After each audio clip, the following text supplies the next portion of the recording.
The morning sun painted the sky orange over the airfield at Ramstein Air Base, Germany. Captain Sarah Mitchell pulled on her flight gloves and walked toward her F-16 Fighting Falcon. The year was 1999, and tensions in the Balkans had reached a breaking point. NATO forces were preparing for what would become one of the most challenging air campaigns in modern history. Sarah was 28 years old and had been flying military aircraft for 6 years. She came from a small farming town in Iowa, where her father had taught her to fly crop dusters when she was just 16. Nobody in her family had ever imagined she would become one of the few female fighter pilots in the United States Air Force. The briefing that morning had been tense. Intelligence reports indicated that Serbian forces had captured General Robert Hayes, a high-ranking NATO commander whose transport helicopter had been shot down 3 days earlier. The general was being held in a heavily fortified compound near Pristina, deep in enemy territory. Rescue operations had failed twice, with significant losses. Sarah's squadron had been assigned to provide air support for a third rescue attempt. The mission seemed almost impossible. Serbian air defenses were among the strongest in Europe, and their pilots were experienced and well-trained. Adding to the challenge, the weather forecast predicted heavy cloud cover and possible thunderstorms. As Sarah performed her pre-flight inspection, she noticed her crew chief, Sergeant Martinez, looked worried. He had been maintaining her aircraft for 2 years and had never seen such a dangerous mission profile. "Ma'am, I've checked everything 3 times, Martinez said, his voice tight with concern. "She's ready to fly, but those Serbian MiGs are nothing to joke about. You be careful up there." Sarah nodded and climbed into her cockpit. The familiar smell of jet fuel and leather surrounded her as she strapped in and began her startup procedures. Through her headset, she could hear radio chatter from other pilots in her squadron. Everyone knew the odds were against them. Her squadron leader, Major Tom Reynolds, had 20 years of flying experience and had served in the Gulf War. Even he seemed nervous about this mission. The plan called for 8 F-16s to escort 2 rescue helicopters into Serbian airspace. Intelligence suggested they would face at least 12 enemy fighters, plus ground-based surface-to-air missiles. "Ghost Flight, this is Control," came the voice of the mission commander over the radio. "Weather is deteriorating faster than expected. You have a narrow window to get in and out before the storm hits." Sarah's call sign was Ghost 7. She had earned the nickname during training when she had an unusual ability to appear seemingly out of nowhere during mock combat exercises. Her instructors had been impressed by her tactical thinking and her calm demeanor under pressure. The 8 F-16s took off in formation, climbing quickly into the gray morning sky. Within minutes, they were flying over the mountains that separated Germany from the conflict zone. The landscape below looked peaceful from 30,000 feet, but Sarah knew that hidden among those hills were radar sites and missile batteries waiting for them. Major Reynolds's voice crackled through the radio. "Ghost Flight, we're entering hostile airspace in 5 minutes. Remember your training, stick to the plan, and watch each other's backs. Our primary mission is to protect those helicopters and get the general out alive." Sarah checked her weapon systems one final time. Her F-16 carried 4 AIM-120 AMRAAM missiles and 2 AIM-9 Sidewinders. She had trained with these weapons hundreds of times, but this would be her first real combat mission. The thought both excited and terrified her. As they crossed into Serbian airspace, the radio traffic became more urgent. Ground control was detecting multiple radar signatures moving to intercept them. Serbian MiG-29 fighters were scrambling from 3 different airfields, and surface-to-air missile sites were powering up their tracking radars. "Ghost Flight, we have bandits approaching from the east, altitude 25,000 feet, reported the AWACS control aircraft. "Count 12 enemy fighters inbound to your position." The rescue helicopters, call signs Rescue 1 and Rescue 2, were flying low through the mountain valleys, trying to stay below radar detection. They were A-60 Black Hawks, heavily modified with additional armor and defensive systems. Each carried a team of special operations soldiers trained specifically for hostage rescue missions. Sarah's heart rate increased as her radar warning receiver began chirping, indicating that enemy radars were trying to lock onto her aircraft. The Serbian pilots were experienced and well-coordinated. They were using classic Soviet tactics, trying to split the American formation and pick off individual fighters. "Ghost 7, this is Ghost Leader," Major Reynolds called over the radio. "Stay close to Ghost 8. You two will provide high cover while the rest of us engage the main enemy force. Ghost 8 was Captain Mike Torres, a pilot from Texas with 4 years of experience. He was known for his aggressive flying style and quick reflexes. Sarah was glad to have him as her wingman for this mission. The first enemy missiles appeared on radar as tiny blips moving impossibly fast. The Serbian pilots had fired beyond visual range, hopping to force the Americans to break formation and defend themselves. Sarah watched her radar display as the missiles approached, calculating intercept angles and timing her defensive maneuvers. "Ghost flight, break right, break right," Major Reynolds shouted as the first wave of missiles closed in. Sarah pulled her F-16 into a sharp right turn, pulling 6 Gs as she tried to evade the incoming missile. The pressure suit squeezed her legs and torso, preventing her from blacking out as blood drained from her head. Through her peripheral vision, she saw Captain Torres following her maneuver. The missile missed by less than 100 feet, its proximity fuse failing to detonate. Sarah leveled her aircraft and immediately began searching for targets. Her radar showed the Serbian fighters had closed to within 10 miles and were preparing for close-range combat. "Ghost 7 has contact, bearing 090, 12 miles, Sarah reported, her voice steady despite the adrenaline coursing through her veins. The dogfight that followed was unlike anything she had experienced in training. Real combat was chaotic and confusing, with aircraft maneuvering in 3 dimensions at speeds approaching the speed of sound.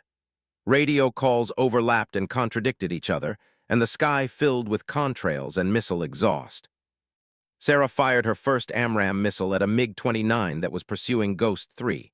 The missile tracked true, striking the enemy fighter in the wing root and sending it spinning toward the ground. She had no time to celebrate as another Serbian pilot locked onto her with his radar. "Ghost 7, you have a bandit on your 6, Captain Torres warned over the radio. Sarah immediately went into defensive mode, pulling her F-16 into a series of barrel rolls and tight turns designed to break the enemy's radar lock. The Serbian pilot was skilled and stayed with her through the first 2 maneuvers, but Sarah had an advantage. She knew her aircraft better than anyone and understood its capabilities down to the smallest detail. She pulled the F-16 into a climbing spiral, trading airspeed for altitude while simultaneously jamming the enemy's radar with her electronic countermeasures. The Serbian pilot tried to follow, but couldn't match her rate of climb. Sarah reversed her turn at the top of the spiral and found herself behind the enemy fighter. Her second missile shot was perfect. The AIM-9 Sidewinder tracked the MiG's heat signature and exploded just behind the cockpit. The enemy pilot ejected seconds before his aircraft broke apart. "Splash 2 bandits," Sarah reported, using the military term for confirmed kills. But the battle was far from over. More Serbian fighters were approaching from the north, and the rescue helicopters were still 20 minutes away from the target. Sarah looked at her fuel gauge and realized they were burning through their reserves faster than planned due to the high-G maneuvering required for air-to-air combat.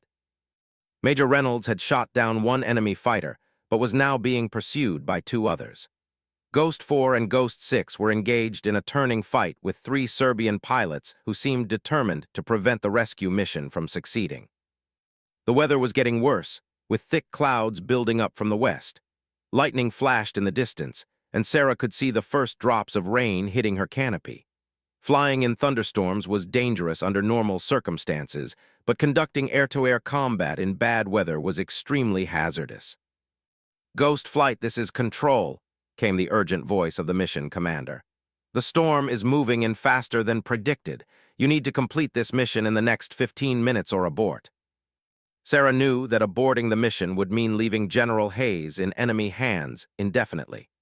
Intelligence reports suggested the Serbians were planning to move him to a more secure location within 24 hours. This was likely their only chance to rescue him. "Ghost 7 to Ghost Leader," Sarah transmitted. "Request permission to escort the rescue helicopters directly to target while you engage remaining bandits." There was a pause before Major Reynolds responded.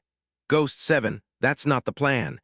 You'll be flying into the heaviest concentration of SAM sites without support."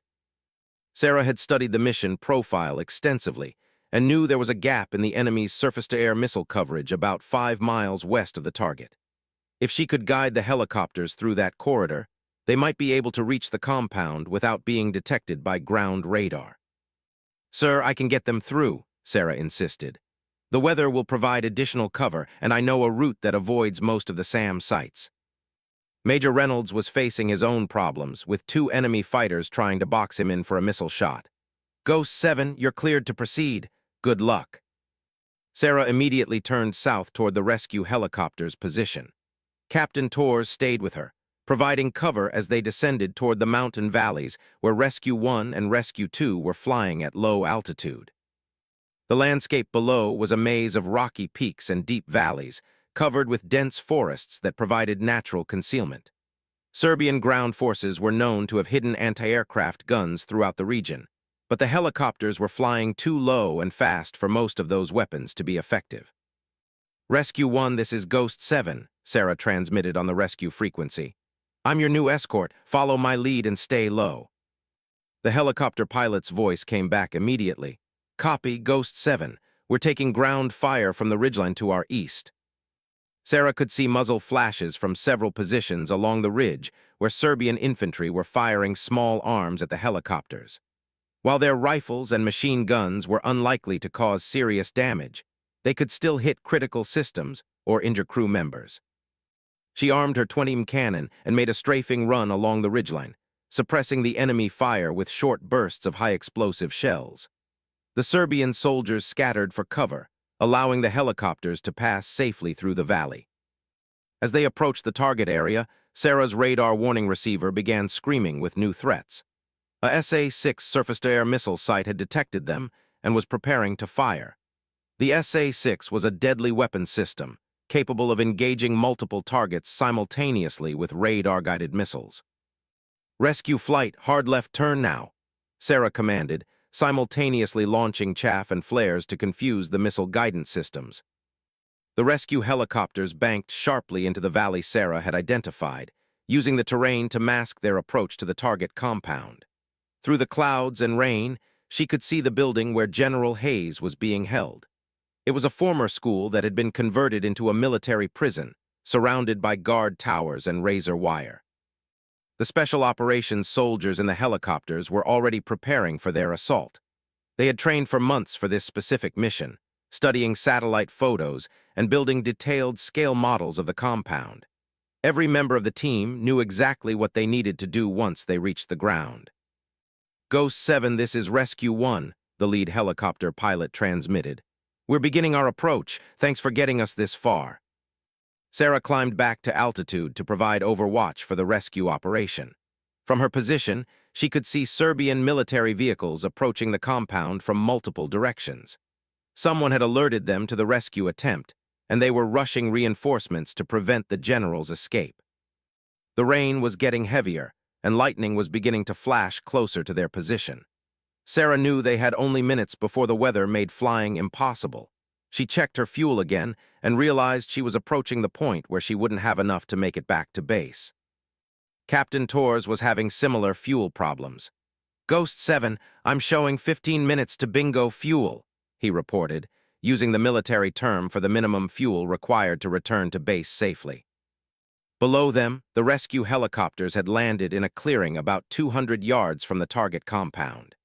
Sarah could see soldiers running through the rain toward the building, their movements barely visible through the clouds and precipitation. Then her radar warning receiver detected new threats approaching from the north. 3 more Serbian fighters had taken off and were heading directly toward their position. Sarah realized with growing alarm that she and Captain Torres were about to face superior numbers while low on fuel and ammunition. The rescue operation was reaching its critical phase, and the lives of everyone involved now depended on her ability to hold off the enemy fighters until the general could be extracted. Sarah armed her remaining missiles and prepared for what would become the most challenging fight of her career. The storm was closing in, fuel was running low, and enemy fighters were approaching fast. But Sarah Mitchell had trained her entire life for this moment. She was about to prove that sometimes, one pilot with courage and determination could change the outcome of an entire mission. Thunder rolled across the mountains as the first enemy fighter appeared on her radar, climbing through the clouds with deadly intent. The real battle was about to begin. The three Serbian MiG-29 fighters emerged from the storm clouds like deadly shadows, their pilots intent on stopping the rescue mission at any cost. Sarah could see them on her radar display, climbing aggressively to intercept her position above the compound. She had 2 missiles left and enough fuel for maybe 10 minutes of high-intensity combat. "Ghost 8, take the left bandit," Sarah commanded, her voice calm despite the desperate situation. "I'll handle the other 2. Captain Torres acknowledged and immediately turned toward the westernmost enemy fighter. Sarah watched him disappear into the clouds, trailing vapor from his wingtips as he pulled heavy Gs in pursuit of his target. The compound below was alive with activity. Explosions and gunfire echoed across the valley as the Special Operations team fought their way into the building where General Hayes was being held. Serbian reinforcements were arriving from 3 directions, and Sarah could see muzzle flashes from dozens of weapons. Her threat warning system screamed as one of the remaining MiG-29s locked onto her with its radar. The Serbian pilot was experienced, using the clouds for concealment while maneuvering for a missile shot. Sarah knew she had seconds before he would fire. She pulled her F-16 into a vertical climb, using her afterburner to gain altitude rapidly. The sudden acceleration pressed her deep into her seat as the aircraft clawed its way through the heavy air. At 20,000 feet, she rolled inverted and dove back toward the clouds, hopping to confuse the enemy pilot's targeting solution. The Serbian fighter followed her through the maneuver, his missile launch light blinking on Sarah's threat display. She waited until the last possible second, then released chaff and pulled into a sharp left turn. The missile streaked past her canopy, missing by less than 50 feet. Sarah immediately reversed her turn and found herself behind the Serbian fighter. Her hands moved automatically across the controls as years of training took over. She selected her last AMRAAM missile and waited for the perfect shot. The enemy pilot realized his mistake and tried to break away, but he was too close and moving too fast. Sarah's missile tracked true, striking the MiG just behind the cockpit. The explosion lit up the clouds like lightning as the enemy fighter disintegrated. But there was no time to celebrate. The third Serbian pilot had positioned himself for an ambush, and Sarah suddenly found herself being pursued by a fighter piloted by someone with exceptional skill. This pilot knew her aircraft's capabilities and was using cloud cover to mask his approach. Sarah's fuel warning light came on, indicating she had less than 8 minutes of flying time remaining. She tried to contact Captain Torres but heard only static on the radio. The storm was interfering with communications, and she was essentially fighting alone. Below, the rescue operation was reaching its climax. She could see soldiers emerging from the compound, carrying what appeared to be an injured man between them. General Hayes was alive, but the extraction was far from complete. Serbian forces had surrounded the landing zone, and the rescue helicopters were taking heavy ground fire. The third MiG-29 appeared suddenly from a cloud bank, firing its cannon at close range. Sarah felt her aircraft shudder as 30 shells punched holes in her left wing. Warning lights flickered on her instrument panel, and she could smell smoke entering the cockpit. Her F-16 was damaged but still flying. Sarah rolled left and pulled into the clouds, using the poor visibility to break visual contact with her pursuer. The Serbian pilot was aggressive, following her into the weather despite the danger of flying blind in a thunderstorm. Lightning flashed around them as they maneuvered through the storm clouds. Sarah's radar was being affected by the electrical activity, making it difficult to track the enemy fighter's position. She was flying on instinct now, using every trick she had learned during years of training. The Serbian pilot made his mistake when he tried to climb above the clouds for a clear shot. Sarah saw him silhouetted against the gray sky and immediately turned toward him. She was out of missiles, but her 20 cannon still had ammunition. The dogfight that followed was fought at speeds exceeding 500 miles per hour, with both aircraft pulling G-forces that would have crushed an ordinary person. Sarah's vision grayed at the edges as she fought to remain conscious, but her training held. She had always been exceptional at high-G maneuvering. She gained the advantage when the Serbian pilot became too aggressive, pulling his aircraft into a turn that bled off too much airspeed. Sarah was waiting for exactly that moment. She pulled lead on his flight path and fired a 3-second burst from her cannon.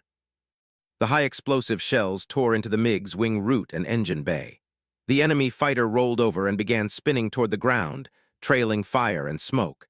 Sarah watched the pilot eject just before his aircraft hit the mountainside in a ball of orange flame. Her radio crackled back to life as she emerged from the storm clouds. "Ghost 7, this is Ghost 8, came Tor's voice. "I got my bandit, but I'm almost out of fuel. Where are you?" Sarah looked at her own fuel gauge and felt her stomach drop. The warning light was now flashing red, indicating she had less than 5 minutes of flying time remaining.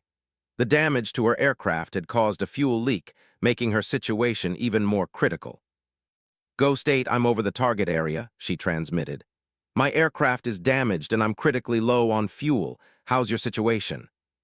"Same here," Tors replied. "I think we need to head for home immediately." But Sarah could see that the rescue helicopters were still on the ground, taking fire from Serbian forces who had surrounded their position. The Special Operations Team had successfully extracted General Hayes, but they couldn't take off while under direct attack from multiple directions. "Ghost 8, the rescue birds are trapped," Sarah reported. "They need cover to get airborne." Tor's voice carried a note of concern. "Sarah, we don't have the fuel for another engagement. If we stay much longer, we won't make it back to base." Sarah faced an impossible choice. Military regulations required her to return to base when fuel reached critical levels.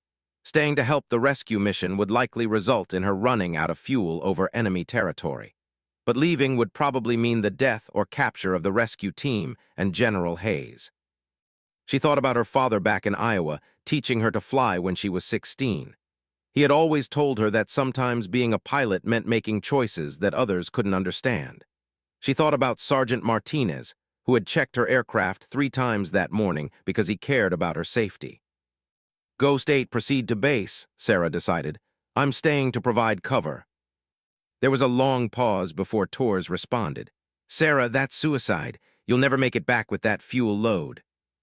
Sarah was already diving toward the compound, where she could see the rescue helicopters trying to take off under fire. "Tors, get out of here. That's an order."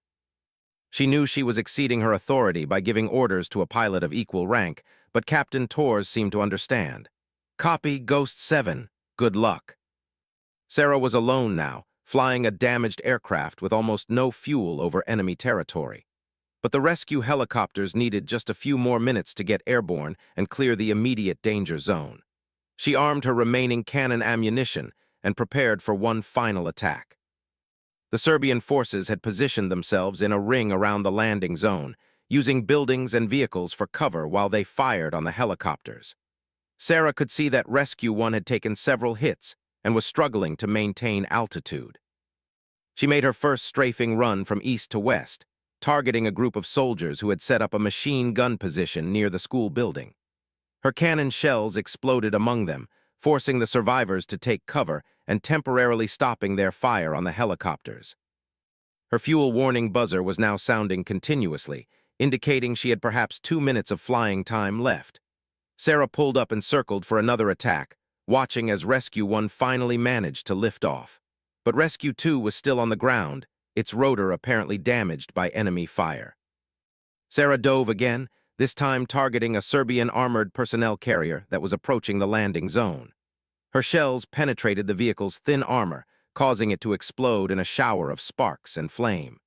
The destruction of the APC caused the remaining Serbian infantry to fall back toward more defensive positions. Rescue 2 finally got airborne, but Sarah could see it was trailing smoke and flying unsteadily. Both helicopters were now climbing toward the relative safety of the mountain ridges, but they were still vulnerable to ground fire for several more minutes. Her engine began to sputter as the fuel pumps started drawing air instead of jet fuel. Sarah realized she had perhaps 30 seconds before complete fuel exhaustion. She was 15 miles from the nearest friendly territory, with a damaged aircraft that might not be able to glide that far. She transmitted on the emergency frequency. "Mayday, Mayday, this is Ghost 7. Aircraft is critically damaged and out of fuel, attempting emergency landing." The response came immediately from the AWACS control aircraft.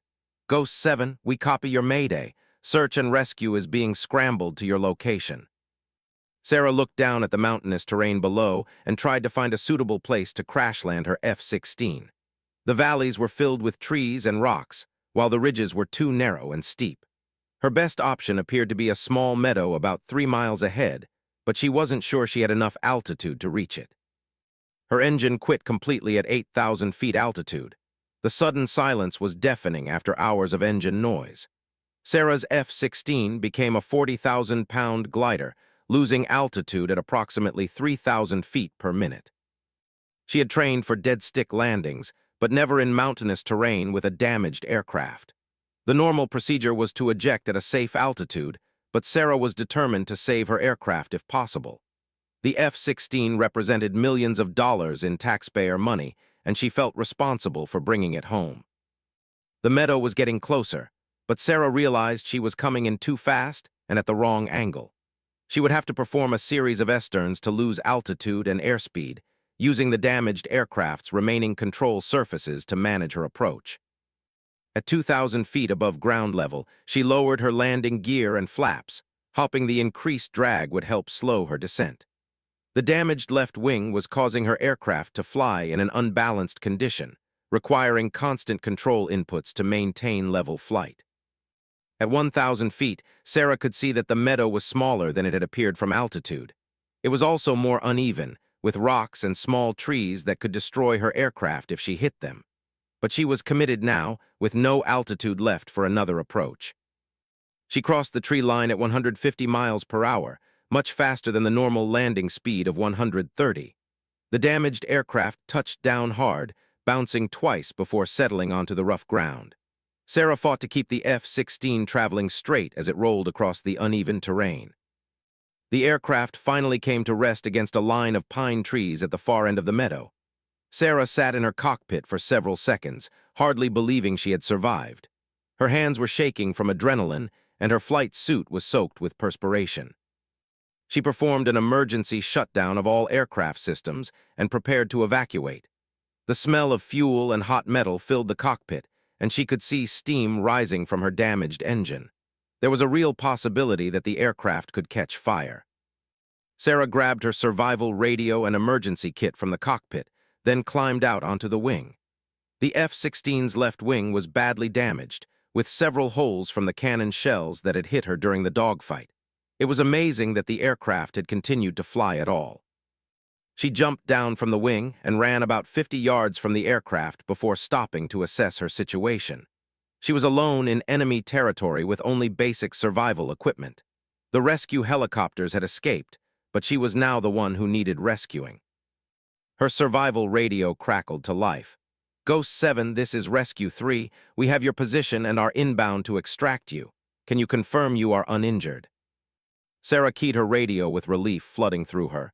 "Rescue 3, this is Ghost 7. I'm uninjured and ready for pickup. Be advised, my aircraft is intact but damaged. Enemy forces may be in the area." She had completed her mission. General Hayes was safe, the rescue team had escaped, and she had survived against impossible odds. But Sarah Mitchell had no idea that her greatest challenge still lay ahead. Serbian special forces were already moving toward her position, determined to capture the pilot who had single-handedly destroyed 3 of their best fighters. The real test of her survival skills was about to begin. The mountain wilderness of Serbia was eerily quiet after the chaos of air combat.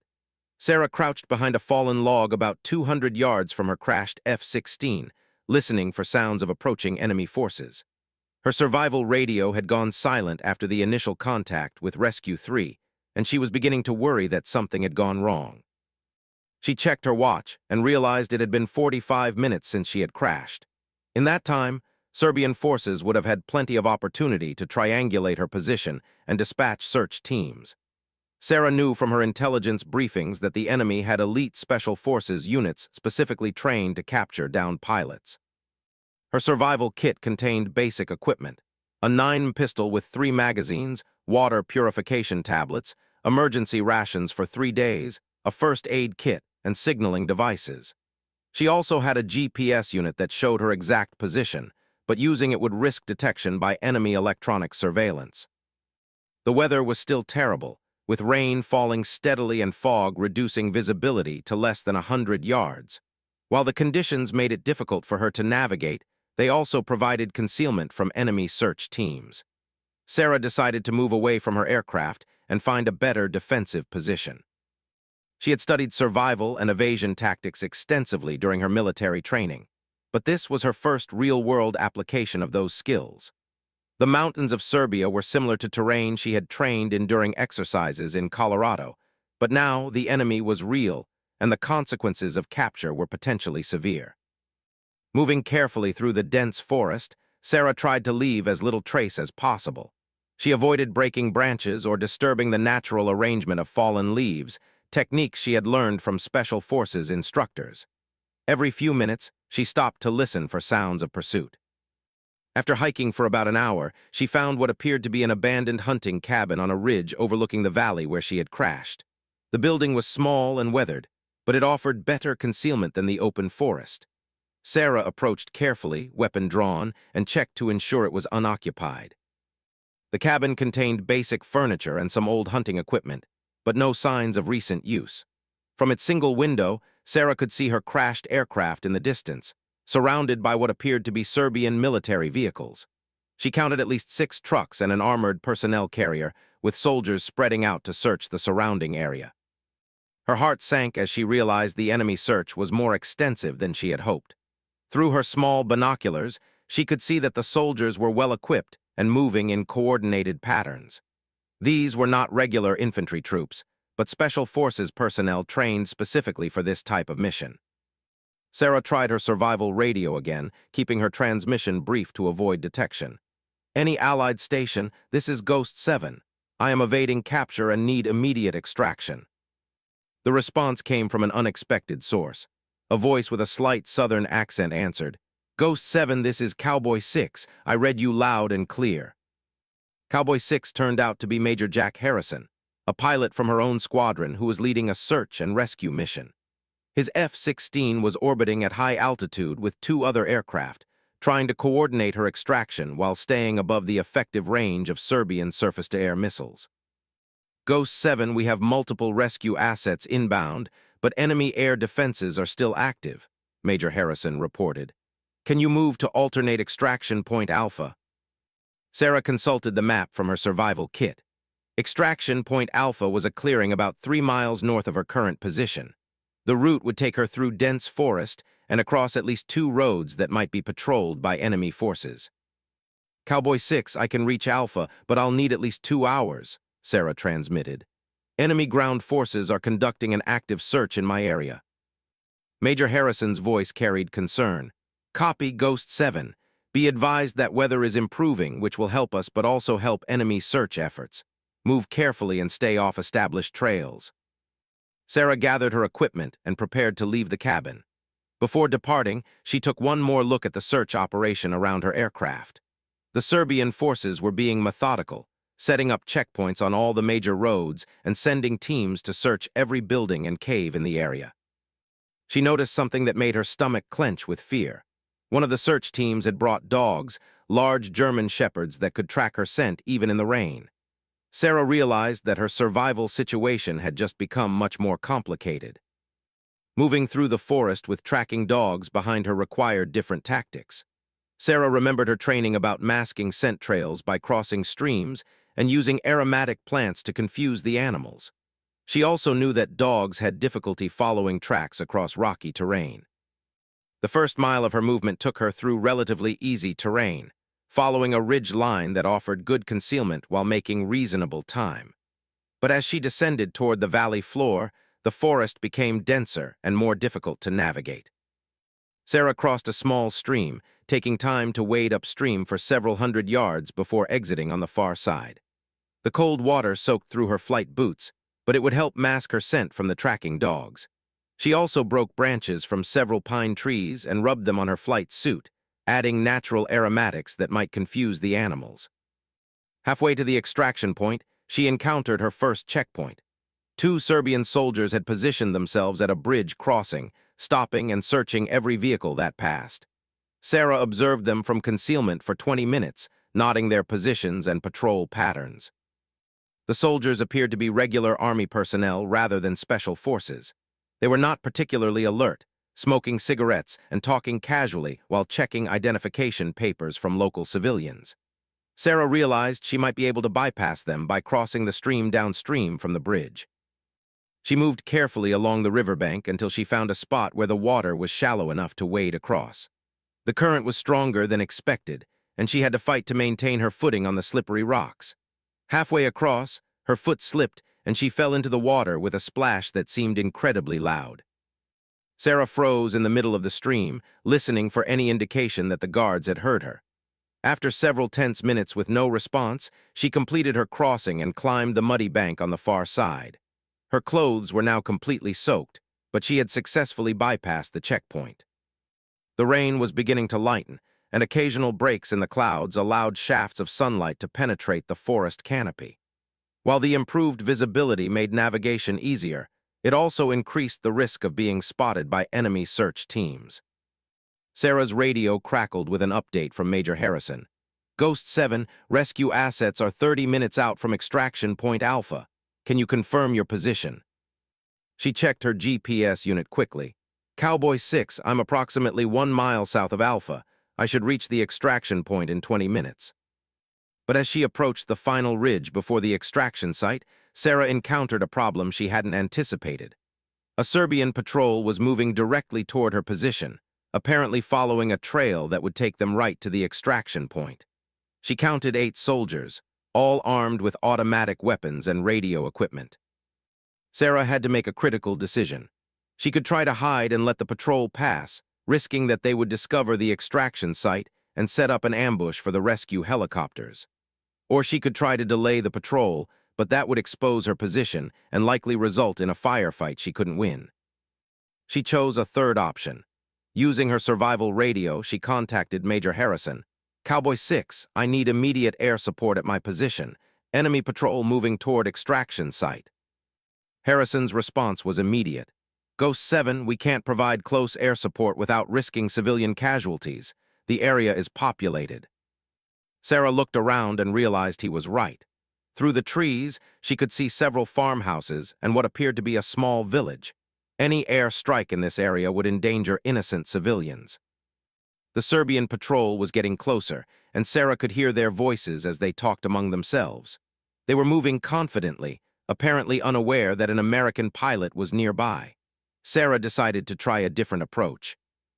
She moved to a position where she could observe the trail ahead of the patrol and began placing small obstacles across the path. Fallen branches and loose rocks would slow their progress without appearing suspicious. She also disturbed the ground in several places, creating false trails that led away from the extraction point. The deception worked better than she had hoped. When the patrol reached the first obstacle, they paused to examine the area. The squad leader appeared confused by the false trails and spent several minutes studying the ground before choosing a direction that led away from Sarah's position. With the immediate threat neutralized, Sarah moved quickly toward extraction point Alpha. She could hear helicopters in the distance, their rotors beating a familiar rhythm that meant rescue was finally at hand. The extraction site was a meadow surrounded by low hills, similar to where she had crashed her F-16 several hours earlier. Sarah positioned herself at the tree line and waited for the rescue helicopters to appear. 2 A-60 Black Hawks approached from the east, flying low and fast to minimize exposure to enemy fire. The lead helicopter flared dramatically as it entered the meadow, touching down just long enough for Sarah to run aboard. As she climbed into the helicopter, she was surprised to see General Robert Hayes sitting in one of the passenger seats. The man she had risked her life to rescue was now part of the team extracting her from Serbian territory.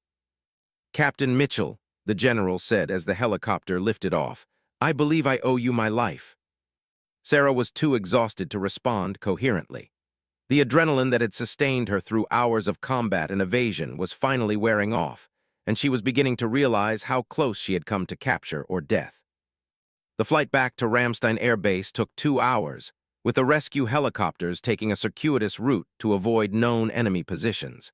Sarah spent most of the trip sleeping fitfully, her head resting against the vibrating wall of the aircraft.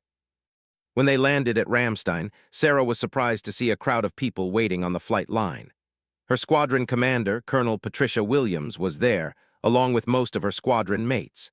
Even Sergeant Martinez, her crew chief, had come out to welcome her back. But the biggest surprise was seeing her parents, who had somehow managed to fly from Iowa to Germany in the hours since her aircraft had been reported missing. Her mother was crying, and her father looked older than she remembered. "How did you know I was okay?" Sarah asked her squadron commander as they walked toward the debriefing facility. Colonel Williams smiled. "We never doubted it, Sarah. After what you accomplished today, I think everyone realizes you can handle just about anything." The debriefing took several hours, with intelligence officers asking detailed questions about everything Sarah had observed during her time on the ground. The information she provided would help plan future missions and improve survival training for other pilots. As the session concluded, Colonel Williams handed Sarah a message that had arrived during her debriefing. It was from the Pentagon, signed by the Secretary of Defense. "Captain Mitchell's actions today represent the finest traditions of the United States Air Force. Her courage and skill saved multiple lives and ensured the success of a critical mission." But Sarah was more interested in a simpler message from Sergeant Martinez. "Ma'am, your bird is totaled, but we're working on getting you a new one. Same tail number if you want it." Sarah smiled for the first time in 24 hours. She was home, she was safe, and she was still a fighter pilot. Tomorrow would bring new challenges, but tonight she was content to be alive and surrounded by the people who mattered most to her. The war in the Balkans would continue for several more weeks, but Captain Sarah Mitchell had already made her mark. Her actions had proven that individual courage and determination could still make a difference in modern warfare. More importantly, she had discovered something about herself that no amount of training could have taught her. When everything was on the line, she had found the strength to do what needed to be done, regardless of the personal cost. That knowledge would sustain her through the challenges that still lay ahead. 3 weeks after her dramatic rescue from Serbian territory, Captain Sarah Mitchell found herself in an unexpected situation. Instead of returning to normal flight operations, she was sitting in a secure briefing room at NATO headquarters in Brussels, being asked to volunteer for one of the most dangerous missions of the entire Balkan conflict. The man briefing her was General Marcus Thompson, a 3-star general who commanded all NATO air operations in the region. Sitting beside him was a woman Sarah didn't recognize, wearing the uniform of a British Special Air Service colonel. "Captain Mitchell," General Thompson began, "what I'm about to tell you is classified at the highest levels. General Hayes, whom you helped rescue, was captured while carrying intelligence about Serbian chemical weapons programs. Before his rescue, he was forced to reveal some of this information under interrogation." Sarah felt her stomach tighten. Chemical weapons represented a line that even hardened military personnel hoped would never be crossed. The use of such weapons against civilian populations could escalate the conflict into something far more devastating. Colonel Margaret Sinclair, the British officer, leaned forward. "We have intelligence that Serbian forces are planning to use chemical artillery shells against Albanian refugee camps. The attack is scheduled for 72 hours from now, and we've identified the storage facility where the weapons are being kept." General Thompson consulted his notes. The facility is located in a mountain complex near Mitrovica, heavily defended by both aircraft and surface-to-air missiles. Previous attempts to destroy it using cruise missiles have failed due to the bunkers being built inside natural caves. Sarah listened with growing apprehension as the details of the proposed mission became clear. A single F-16 would have to penetrate deep into enemy territory, locate the underground facility, and destroy it using precision-guided munitions. The mission would require flying at extremely low altitude to avoid radar detection, then climbing rapidly to deliver weapons with pinpoint accuracy. "Why just one aircraft?" Sarah asked. "Wouldn't a larger force have a better chance of success?" Colonel Sinclair answered, "The target is in a narrow valley surrounded by civilian villages. A large-scale attack would cause significant collateral damage. We need surgical precision, and our analysis indicates that one highly skilled pilot has the best chance of completing the mission without unnecessary casualties." General Thompson looked directly at Sarah. "Captain Mitchell, your performance 3 weeks ago demonstrated exactly the kind of skill and judgment we need. You're being offered this mission because we believe you're uniquely qualified to carry it out." Sarah realized that her actions during the rescue mission had earned her a reputation that was both an honor and a burden. Being recognized as an exceptional pilot meant being asked to take on missions that other pilots might not survive. "What are the odds of success?" Sarah asked, though she suspected she didn't want to hear the answer. General Thompson exchanged glances with Colonel Sinclair before responding. "Honestly, we estimate about 60% chance of mission success, with perhaps 40% chance of pilot survival. Those aren't good odds, but the alternative is potentially thousands of civilian casualties." Sarah studied the mission materials for several hours, analyzing satellite photos and intelligence reports about the target. The Serbian facility was indeed heavily defended, with multiple layers of air defenses and what appeared to be an underground complex built into the mountainside. The mission would require her to fly over 300 miles into enemy territory, mostly at night, and in bad weather that was forecast for the next several days. She would be carrying 2 GBU-28 bunker buster bombs, each weighing 5,000 pounds and capable of penetrating deep underground before exploding. What made the mission particularly challenging was the need for extreme precision. The chemical weapons were stored in a cavern directly beneath a Serbian military hospital. If her bombs missed their target by more than 20 feet in any direction, she would either fail to destroy the weapons or cause massive civilian casualties. That evening, Sarah called her parents from her quarters at Ramstein Air Base. She couldn't tell them about the specific mission, but she wanted to hear their voices before making her decision. Her father's voice sounded tired when he answered the phone. "Sarah, honey, are you all right? We've been worried sick ever since your last mission." Sarah felt a lump in her throat as she listened to her parents talk about life back in Iowa. Her mother had been baking pies for a church fundraiser, and her father was preparing to plant corn in the spring. Their concerns seemed so normal and peaceful compared to the life-and-death decisions she was facing. "Dad," Sarah said finally, "do you remember what you told me about making hard choices when I was learning to fly?" There was a pause before he answered. "I told you that sometimes a pilot has to do what's right, even when it's dangerous. But Sarah, you've already done enough. No one would blame you if you decided to come home." Sarah knew her father was right, but she also knew she couldn't live with herself if thousands of innocent people died because she was unwilling to take the risk. The next morning, she informed General Thompson that she would accept the mission. The preparation took 2 full days. Sarah worked with weapons specialists to ensure she understood exactly how the bunker buster bombs would function. She studied detailed models of the target area and practiced the precise flight path she would need to follow. Every aspect of the mission was rehearsed until it became automatic. Her new F-16 had been modified specifically for this mission. It carried additional fuel tanks for the long flight, enhanced navigation equipment for precision targeting, and the most advanced electronic countermeasures available to NATO forces. Sergeant Martinez had personally supervised every aspect of the aircraft's preparation. "Ma'am," Martinez said as Sarah performed her pre-flight inspection, "this bird is as ready as we can make her. But you be extra careful out there. I don't want to have to explain to your parents how I let you get shot down twice in 1 month." Sarah smiled and placed her hand on Martinez's shoulder. "Sergeant, you've given me the best aircraft in the Air Force. I'll bring her home in one piece." The takeoff was scheduled for 200 hours, during the darkest part of the night. Sarah's flight path would take her north through German airspace, then east across Austria and into Serbia through a narrow corridor that intelligence believed was least heavily defended. As she climbed into her cockpit, Sarah noticed that someone had painted a small message on the side of her aircraft. "Ghost 7, Defender of the Innocent." She later learned that the entire ground crew had signed their names inside the message. The first 4 hours of the flight were relatively uneventful. Sarah flew on autopilot at high altitude, conserving fuel while making her way toward enemy territory.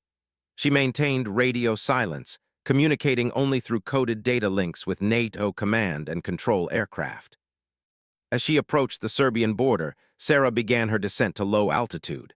Flying at less than 500 feet above the mountainous terrain required constant attention and precise navigation. One wrong turn could send her into a mountainside or into an area defended by surface-to-air missiles. Her first indication of enemy activity came when her radar warning receiver detected a search radar sweeping the area ahead of her. Sarah immediately descended even lower, using the terrain to mask her approach while carefully following the predetermined route to the target. The weather was worse than forecast, with heavy clouds and occasional snow squalls reducing visibility to less than a mile. While the poor conditions made navigation more difficult, they also provided additional concealment from enemy radar systems.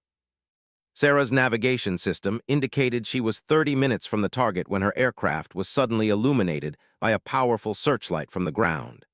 A Serbian air defense site had detected her despite her low-altitude approach, and she could see tracer fire beginning to arc up toward her position. She immediately climbed and turned hard left, using her afterburner to gain speed while deploying chaff and flares to confuse any missiles that might be launched at her. The defensive maneuver worked, but it had taken her off course and alerted enemy forces to her presence. Sarah knew that every Serbian air defense site in the region would now be alerted and searching for her. She had perhaps 10 minutes before enemy fighters would be vectored to her position. The element of surprise that was crucial to mission success had been lost. She made a difficult decision to continue the mission despite the compromise. The lives of thousands of civilians depended on destroying those chemical weapons, and she might not get another chance if she aborted now. Using her terrain-following radar, Sarah navigated through a series of mountain valleys that led toward the target. The landscape was beautiful even in the darkness, with snow-covered peaks and deep forests, but she had no time to appreciate the scenery. Her target appeared on her navigation display as she crested the final ridge before the target valley. The Serbian facility was built into the side of a mountain, with only a small entrance visible from the air. Intelligence had provided her with the exact coordinates, but finding the precise impact point in the darkness would require all of her skill. Sarah armed her weapons and began her attack run, diving toward the target at a steep angle while maintaining precise control of her aircraft's flight path. The GBU-28 bombs required extremely accurate delivery to penetrate to the correct depth before exploding. As she approached the release point, her threat warning system screamed with new contacts.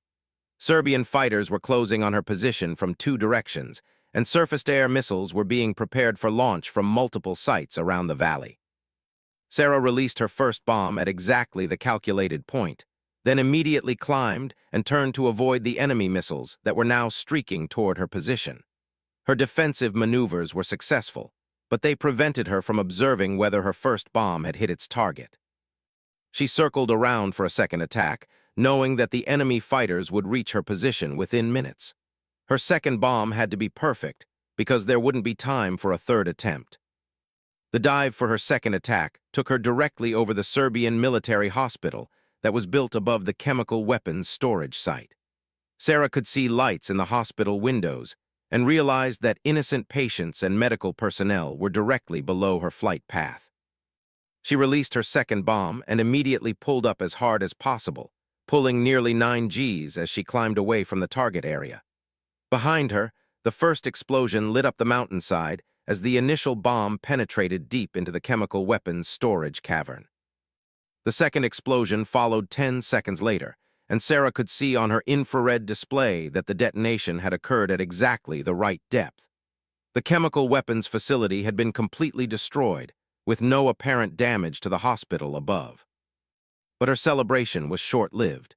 2 Serbian MiG-29 fighters appeared on her radar, closing fast from the north.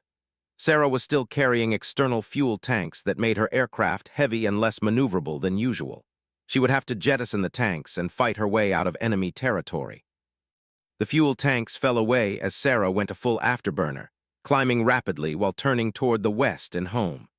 The Serbian pilots were skilled and aggressive, but they were also operating over their own territory, which gave them certain advantages in terms of ground support and navigation. The chase that followed lasted for over an hour, with Sarah using every trick she knew to evade the enemy fighters while making her way toward friendly airspace. She flew through mountain valleys and used cloud cover to break radar contact, all while carefully managing her fuel to ensure she could make it home.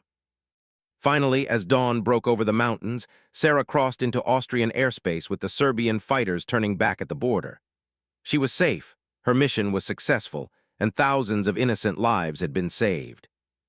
The landing at Ramstein was emotional, with her entire squadron waiting on the flight line to welcome her home. General Thompson was there personally to debrief her, and she could see pride and relief in his eyes as she described the successful destruction of the chemical weapons facility. But the most meaningful moment came when Sergeant Martinez walked up to her aircraft and ran his hand along its fuselage. "Ma'am, she doesn't have a scratch on her. I knew you'd bring her home safe."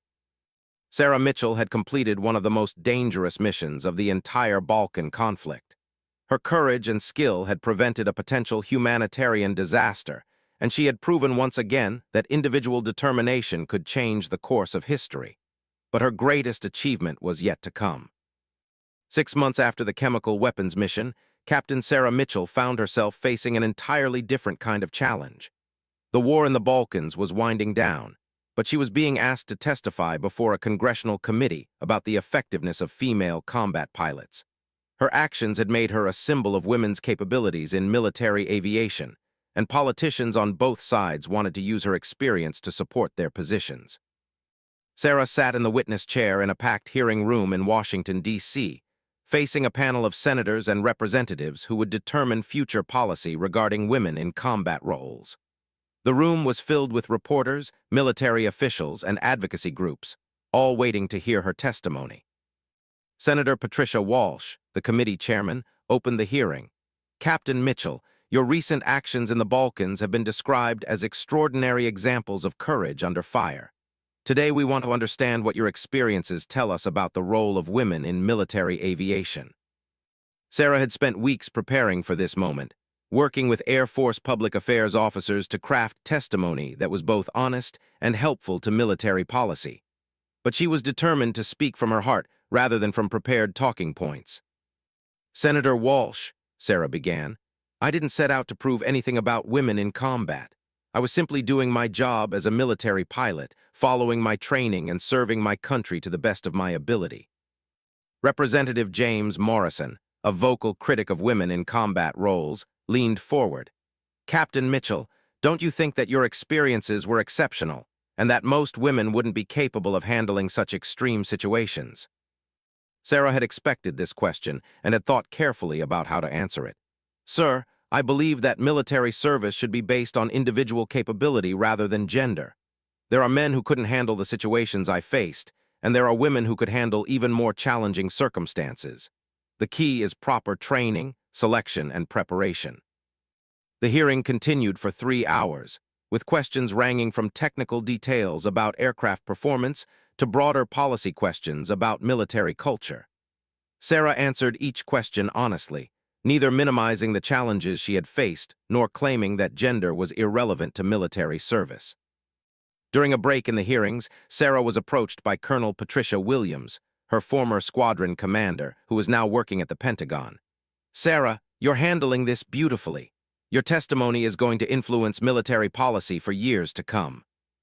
Sarah felt the weight of that responsibility. "Colonel, I just want to make sure we make decisions based on what's best for the military and the country, not on politics or prejudice." When the hearings resumed, Senator Walsh asked the question that Sarah had been dreading. "Captain Mitchell, do you believe your gender affected your performance during these missions, either positively or negatively?" Sarah paused before answering, knowing that her response would be quoted and analyzed for years. "Senator, I believe my gender was irrelevant to my performance. What mattered was my training, my experience, and my determination to complete the mission successfully. Those qualities exist in both men and women who are properly prepared for military service." The final question came from Representative Maria Santos, a strong supporter of expanded roles for women in the military. "Captain Mitchell, what advice would you give to young women considering military aviation careers?" Sarah smiled as she answered, "I would tell them the same thing I would tell young men. Military aviation is demanding and dangerous, but it's also incredibly rewarding. If you have the skills, the dedication, and the desire to serve, then gender shouldn't prevent you from pursuing your dreams." After the hearings concluded, Sarah was invited to speak at the Air Force Academy, where she addressed a class that included more female cadets than ever before. Standing at the podium in the same auditorium where she had sat as a cadet 8 years earlier, Sarah reflected on how much had changed. "When I was sitting where you are now," she told the cadets, "I wasn't sure if I would ever have the opportunity to serve in combat. Today, that opportunity exists because of the courage of women who came before me, and because of the wisdom of leaders who recognized that our military is strongest when it utilizes all available talent. One female cadet raised her hand. Ma'am, how do you handle the pressure of knowing that your performance reflects on all women in military aviation? Sarah understood the weight of that burden. It's challenging, but I try to remember that every pilot, male or female, represents their training, their unit, and their service. I focus on being the best pilot I can be, and I let my actions speak for themselves. After her speech, Sarah was approached by General Thompson, who had flown in specifically to hear her presentation. Captain Mitchell, I have an offer that I hope you'll consider. We're establishing a new training program for precision strike missions, and we need an experienced instructor pilot to help develop the curriculum. The assignment would mean promotion to major and a chance to pass on her knowledge to the next generation of pilots. It would also mean leaving operational flying for several years to focus on training and education. Sarah considered the offer carefully. General, would this program train both male and female pilots? General Thompson smiled. Captain, this program will train the best pilots regardless of gender. That's exactly why we need you to lead it. 3 months later, Major Sarah Mitchell stood in front of her first class of student pilots at Nellis Air Force Base in Nevada. The class included 12 pilots, 6 men and 6 women, all selected for their exceptional abilities and potential for precision strike missions. Welcome to the Advanced Precision Strike Program, Sarah announced to her students. Over the next 6 months, you will learn to deliver weapons with surgical accuracy under the most challenging conditions possible. This training may save thousands of lives by enabling you to complete missions while minimizing civilian casualties. One of her students, Lieutenant Jennifer Walsh, Senator Walsh's daughter, raised her hand. Ma'am, what's the most important quality for success in precision strike missions? Sarah thought about everything she had experienced over the past year. Lieutenant Walsh, the most important quality is the ability to remain calm and focused when everything around you is chaotic and dangerous. Technical skill is essential, but mental discipline is what allows you to apply that skill when it matters most. The training program became one of the most successful in Air Force history, with graduates going on to serve with distinction in conflicts around the world. Sarah's teaching methods, based on her real-world experience, became the standard for precision strike training throughout NATO forces. 2 years later, Sarah was promoted to lieutenant colonel and offered command of her own fighter squadron. The 388th Fighter Squadron was being reactivated after 20 years, and Sarah would be the first woman to command an active-duty fighter unit. On the day she took command, Sarah stood before 150 pilots, maintenance personnel, and support staff, many of whom had volunteered specifically to serve in her squadron. The ceremony took place at Hill Air Force Base in Utah, with her parents and Sergeant Martinez in attendance. Ladies and gentlemen of the 388th Fighter Squadron, Sarah announced, our mission is to maintain the highest standards of combat readiness while developing the next generation of fighter pilots. We will judge ourselves not by gender or background, but by our ability to accomplish any mission assigned to us. General Thompson, now a 4-star general and Air Force Chief of Staff, delivered the keynote address. Colonel Mitchell represents the best of our Air Force. Her courage, skill, and leadership have opened doors for countless others and made our military stronger and more capable. After the ceremony, Sarah's father approached her with tears in his eyes. Sarah, your mother and I are so proud of what you've accomplished. You've become exactly the pilot and leader we always knew you could be. Sarah hugged her father tightly. Dad, everything I learned about flying and leadership started with you teaching me in that old crop duster back in Iowa. This success belongs to both of us. That evening, Sarah stood alone on the flight line, looking at the F-16s that would be under her command. Each aircraft represented millions of dollars in technology and years of training for the pilots who would fly them. More importantly, each aircraft represented the trust that her country had placed in her to lead and protect. Sergeant Martinez, who had transferred to her new squadron, walked up beside her. Ma'am, it's been quite a journey from that morning at Ramstein when you took off to rescue General Hayes. Sarah nodded, thinking about how much had changed since that dangerous mission over Serbian territory. Sergeant, I think the most important thing I learned is that courage isn't about being unafraid. It's about doing what needs to be done despite the fear. The following Monday, Sarah began her new duties as squadron commander. Her first decision was to establish a mentorship program pairing experienced pilots with newcomers, ensuring that knowledge and experience were passed down effectively. Her second decision was to create the most rigorous training program in the Air Force, preparing her pilots for any mission they might be asked to perform. 6 months into her command, Sarah's squadron was deployed to the Middle East as part of ongoing operations against terrorist organizations. Her pilots flew over 500 combat missions with 0 losses, earning recognition as one of the most effective units in the theater. During one particularly challenging mission, Sarah led a 4-ship formation to destroy a terrorist training camp hidden in a mountain cave system.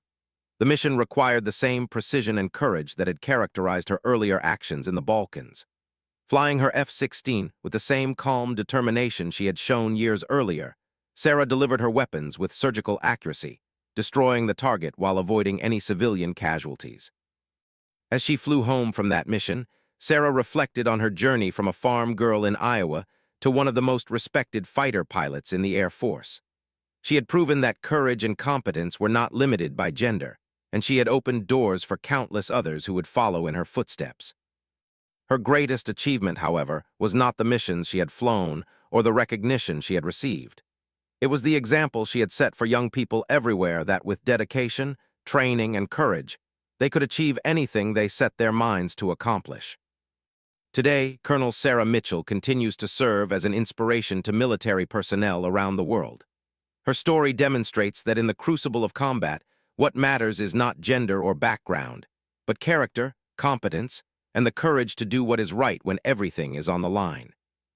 The little girl from Iowa who learned to fly crop dusters had become a symbol of human potential realized through determination and service. Her legacy would inspire generations of aviators who would follow in her contrails, proving again and again that the sky truly is no limit for those brave enough to reach for it.